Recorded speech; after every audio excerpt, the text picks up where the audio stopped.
Hey, what's going on? You know who it is. You know what it is. All right, you guys, peep game. I've been doing this for a minute now.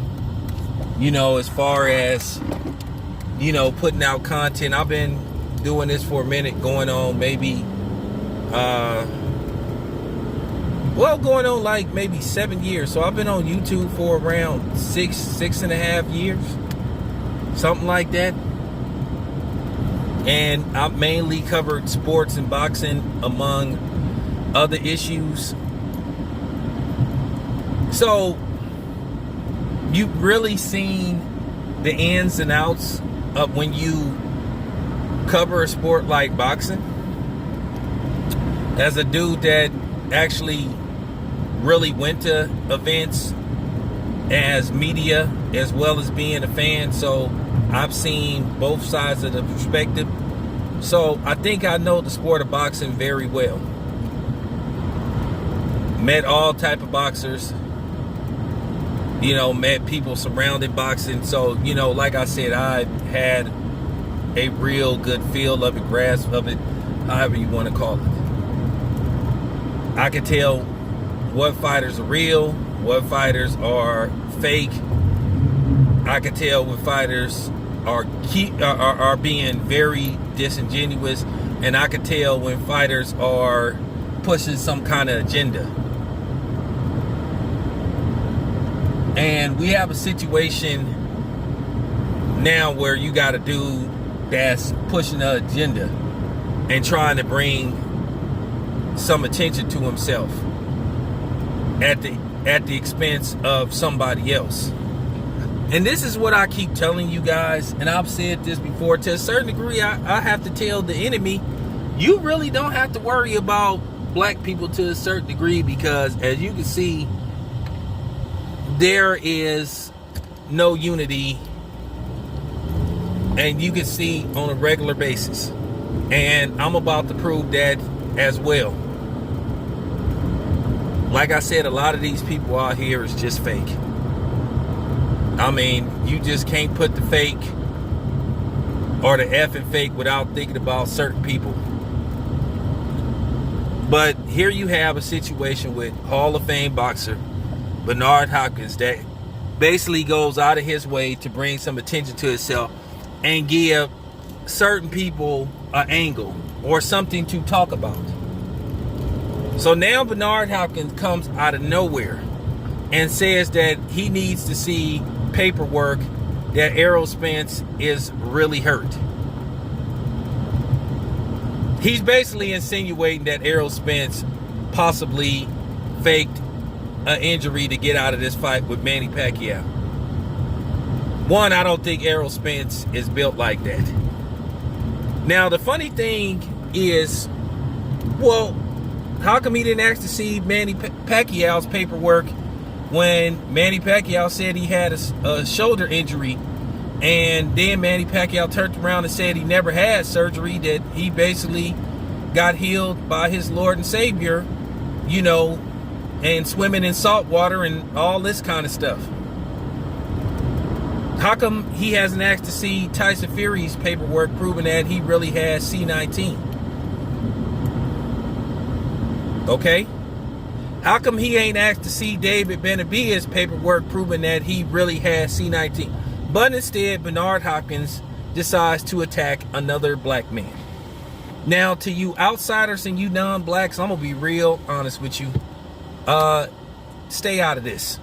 This don't concern you. Real talk. This black people shit. Stay the fuck out of our business. And I mean that. Don't comment. At the end of the day, black people don't have no type of unity, no type of solidarity. We will compromise and undermine each other at the drop of a dime. So to a certain degree, to our open enemy, you really probably don't have nothing to worry about. It's a shame that we have to beg each other to try to stay on code and don't undermine each other. But then you have somebody that want to stand out and be the difference, and not in a positive way neither. And then the sad part about it is Other boxers need to be calling Bernard Hopkins out too. Media people shouldn't have to call Bernard Hopkins out for what obviously he's doing. And we know what he's doing.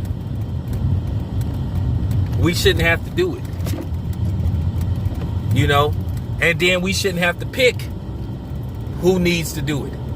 They should just do it on GP alone. And just say, hey man, stop doing that shit.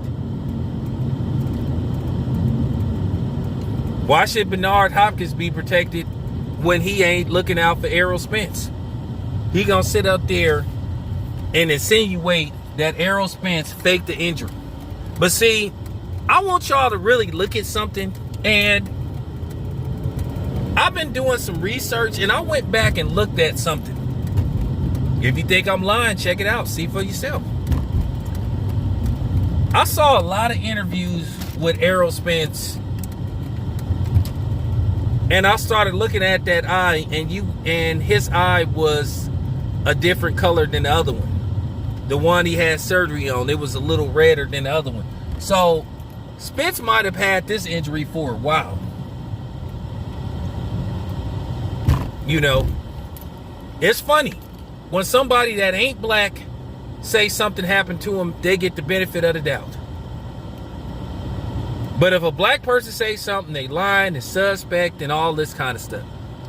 And for him to sit up there and say, we want to see paperwork, Errol Spence don't have to show you nothing, Bernard. And like I said, you've been doing this stuff. You've been going against the grain. Like I said, you continued to work with Oscar De La Hoya after he had people in his organization that flat out said bigoted and racist stuff about Al Heyman, a black man. You should have shook the spot right then and there, but no, you stayed. Never addressed it. Haven't said anything. So that shows your makeup. That shows who you are.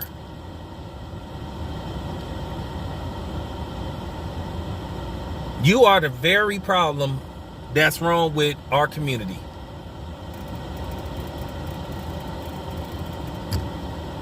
Okay? I didn't see nobody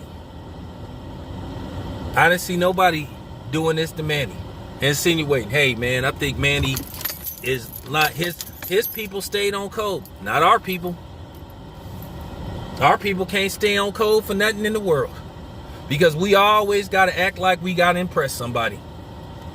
We always gotta try to make it look like we're fair and we're calling it right down the middle, but nobody does it to us. Cause it's funny, ain't nobody saying nothing about that racist judge and her history. Ain't no media came out. But I guarantee you all these, racist content creators and these handkerchief head coons is gonna come out doing a video on this, and you know who they are. So, at the end of the day, Bernard, you are who you are, man. So, extra syrup, enjoy your plate. This your boy Town Biz. I'm out.